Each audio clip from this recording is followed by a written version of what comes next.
चिरंजीवी जी बहुत-बहुत धन्यवाद आपको, बहुत आभार आज हमारे गाँव का नाम रोशन किए हैं। तो आज हम लोग यूपीएससी क्रैक करने वाले चिरंजीवी के घर में मिल रहे हैं और चिरंजीवी से जानना चाहेंगे चिरंजीवी जी कैसे तैयारी किया और किस प्रकार का आप अपने आप को डेडिकेशन में रहे, डिस्ट्रैक्शन को हटा करके डेडिकेशन में रहे, पढ़ाई को पूरा किए, है ना? तो कैसे आप अपना जर्नी को कंप्लीट किए वो बताइए? इसके लिए मैं 2 चीज़ बोलना चाहूँगा। सबसे पहले कि पढ़ाई कंसिस्टेंटली होना चाहिए 8 से 10 घंटे डेली। और दूसरा है कि डिसिप्लिन मोटिवेशन से ज़्यादा ज़रूरी है। डिसिप्लिन में रह के पढ़ाई और एग्ज़ाम को अच्छे से समझना, क्या उसका ज़रूरत है, उसके हिसाब से पढ़ाई करने से सफलता मिलेगी। चलिए बिल्कुल, बहुत बढ़िया, बहुत धन्यवाद। हम एक डॉक्टर साहब से सवाल करेंगे।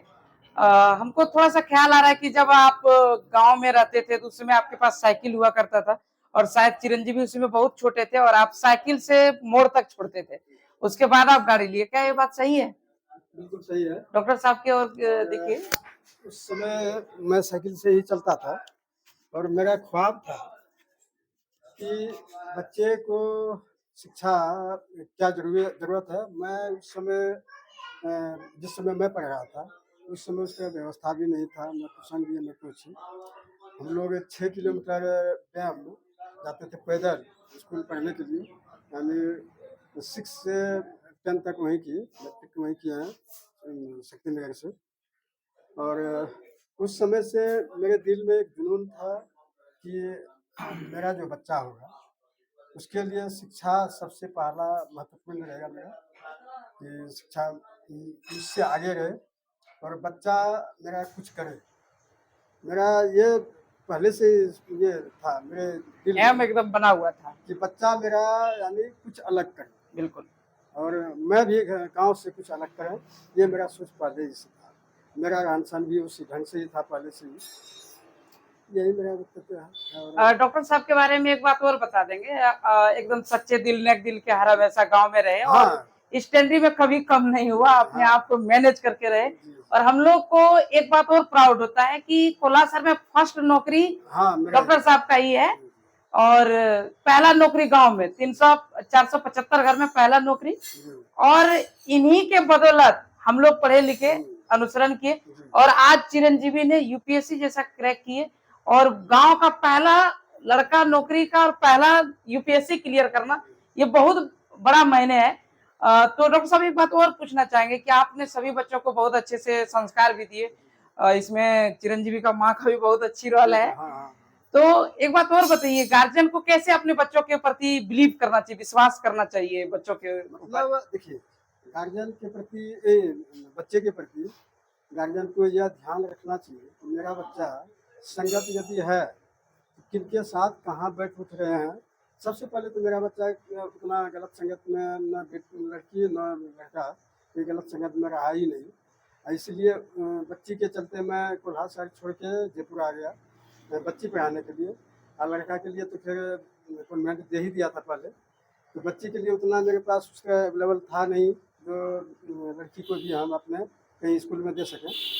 लड़का के लिए मैं सोचा लड़की भी अच्छे से ही भी की है, लेकिन उस तरह नहीं दे पाए जिस तरह मेरा सोच था, वहाँ तक नहीं पहुँच पाए कुछ अभाव के चलते। बिल्कुल, बिल्कुल। और लड़का को दिए, तो ये ध्यान हर हमेशा अभिभावक को चाहिए कि मेरा बच्चा कैसे पढ़ाई हो रहा है, कैसे चल रहा है, किसके साथ दोस्ती है, इस पर विशेष रूप से ध्यान देना चाहिए।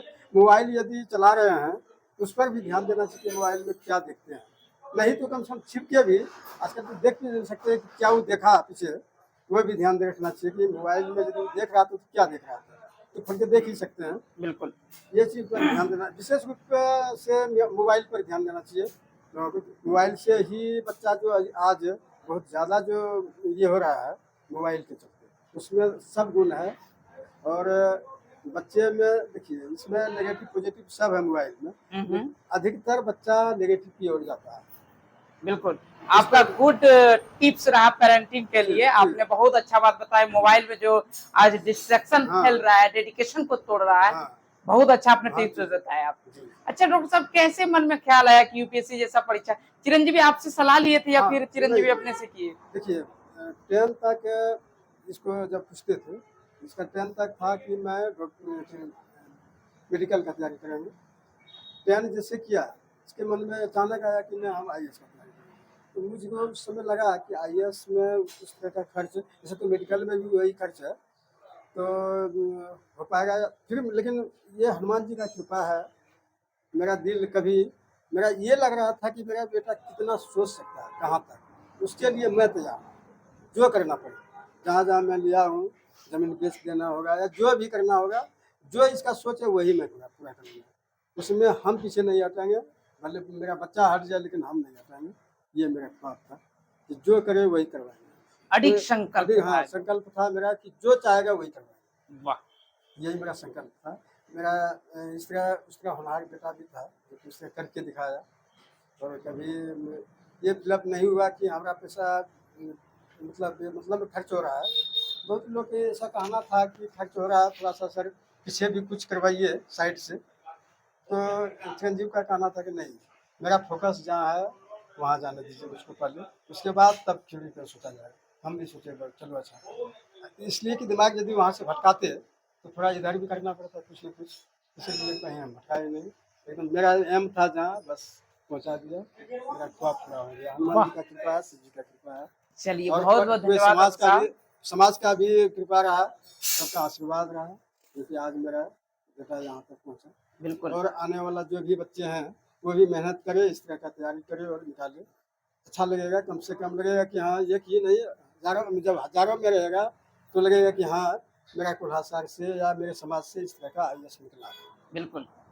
बहुत अच्छा टिप्स आपने बताए और बच्चों को बहुत अच्छा। थोड़ा सिलेबस के बारे में चिरंजीवी जी चर्चा कर दीजिए कि सिलेबस यूपीएससी में क्या-क्या पूछा जाता है? कौन-कौन बुक पढ़ना चाहिए? यूपीएससी के लिए लगभग सब सब्जेक्ट पूछा जाता है। उसके लिए आप क्लास 6 के एनसीईआरटी से शुरू कर सकते हैं हुँ, हुँ। और 11-12 पे विशेष ध्यान देना होगा। और उसमें साइंस भी रहता है और सोशल साइंस का भी सब सब्जेक्ट रहता है, हिस्ट्री, ज्योग्राफी, इकोनॉमी, पॉलिटी। और सीसेट यानी रीजनिंग और मैथमेटिक्स भी ज़रूरी है प्रीलिम्स स्टेज पे। वो पासिंग होता है लेकिन उसके बिना कॉपी चेक नहीं होता। सीसैट। तो हाँ, तो साइंस, मैथ, सोशल साइंस सब जरूरी है। अच्छा, प्रीलिम्स के बारे में सर्च करते मिल जाता है, मेंस के बारे में सर्च करते मिल जाता है। इंटरव्यू के बारे में हमको नहीं मिलता। इंटरव्यू के बारे में बता दीजिए कि वहाँ कैसे, वहाँ पर बैठने का शैली किस तरह पूछा जाता है? इंटरव्यू में राउंड टेबल था, उसमें 5 लोग बैठे हुए थे और मुझे चेयरमैन के सामने बैठाया गया। उसके बाद बारी-बारी सब सवाल पूछते हैं। मुझसे विशेषतः इकोनॉमिक्स, जो मेरा ग्रेजुएशन का सब्जेक्ट था और ऑप्शनल भी था, उससे हाँ। पूछा गया ज़्यादातर सवाल। अच्छा, और सिचुएशन बेस्ड क्वेश्चन भी पूछते हैं, यदि आपको ये रोल दिया गया तो इसको कैसे हैंडल कीजिए। इस विशेषकर यही दोनों। ये आपसे सीखने का मौका मिला हम लोग को इंटरव्यू के बारे में। याद होगा चिरंजीवी जी, मैं आता था साइकिल से, आप यहाँ पर टेबल लगाकर बैठते थे, त्रिकोणमिति का एक सवाल निकाले थे आप इंग्लिश मीडियम का। तो हमने कहा कि हम तो हिंदी मीडियम का पढ़ाते लेकिन त्रिकोणमिति का है। फिर हमने सवाल देख करके हल करने का प्रयास किया। बहुत मतलब शांत स्वभाव के बच्चे, और त्रिकोणमिति ही निकाल करके आप पढ़ रहे थे। सच में उसमें मेडिकल का ही ख्वाहिश था। हमने पूछे भी थे कि चिरंजीवी क्या आगे प्लान है, तो मेडिकल ही बताए थे। बाद में यूपीएससी में कन्वर्ट हो गया। और क्या कहना चाहेंगे अभी जो ये सब छात्र जो आए आपसे मिलने के लिए, ये सब यूपीएससी बीपीएससी करने के लिए ही मेरे पास रह रहे हैं, इसको आप क्या सलाह देंगे? ऑन कैमरा दीजिए। अभी जिस क्लास में है, जो भी पढ़ाई कर रहे हैं उसको अच्छा से करते जाएं। उसके बाद यूपीएससी के लिए तो ग्रेजुएशन तक पहुंचना होगा, उसके बाद करेंगे। तो जिस क्लास में है उसको अच्छे से पढ़ें। उसके कारण पढ़ाई का आदत लगा हुआ रहेगा, तभी सफलता मिलेगी। आपसे मात्र एक क्वेश्चन लास्ट, आपका ऑनर्स पेपर क्या था? मेरा ऑनर्स इकोनॉमिक्स ही था। सेम इकोनॉमिक्स मिल ऑनर्स रहे हैं। राजराज कॉलेज से। वाह, चलिए बहुत बहुत धन्यवाद, आपको ज्यादा टाइम ना लेते हुए, है कि नहीं? एक बार जोरदार ताली से बजा दीजिए आप लोग इसका स्वागत में। चलिए धन्यवाद।